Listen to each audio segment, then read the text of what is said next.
Determinasyon at tibay ng loob ang susi sa tagumpay. Yan ang nais patunayan ng 24-year-old Pinay basketball player mula Binangonan, Rizal na si Andrea Keiko sa kabila ng pagharap sa matinding pambubuli dahil sa kanyang pisikal na kaanyuan. Para sa detalye, narito ang report ni teammate Paulo Salamatin. Kasi di lang naman po ako yung ganito yung katawan, di ba? Kahit sa NBA players, may mas malalaki pa po sa akin. Gusto ko pong patunayan din sa kanila na kaya ko.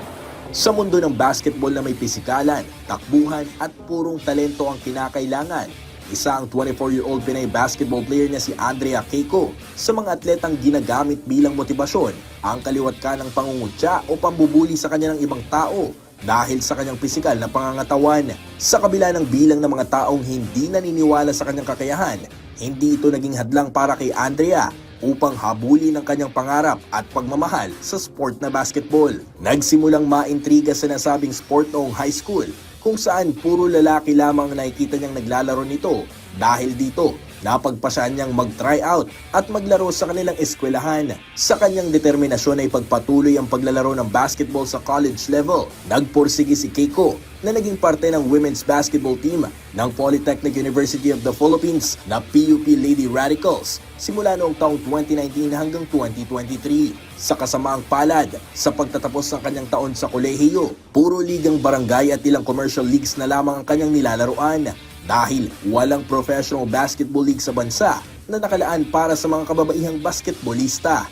At nitong taon lamang, isa si Keiko sa mga mapalad na Pinay na nabigyan ng oportunidad na makapaglaro sa inaugural season ng Women's Maharlika Pilipinas Basketball League sa ilalim ng PSP Lady Gymmers. Sa panayam ng PTV Sports, sa kanyang pagpasok sa liga, naistuldukan ni Andrea ang lahat ng mga kritiko at mga taong hindi naniniwala sa kanya na makakaapak siya sa ganitong klaseng kompetisyon.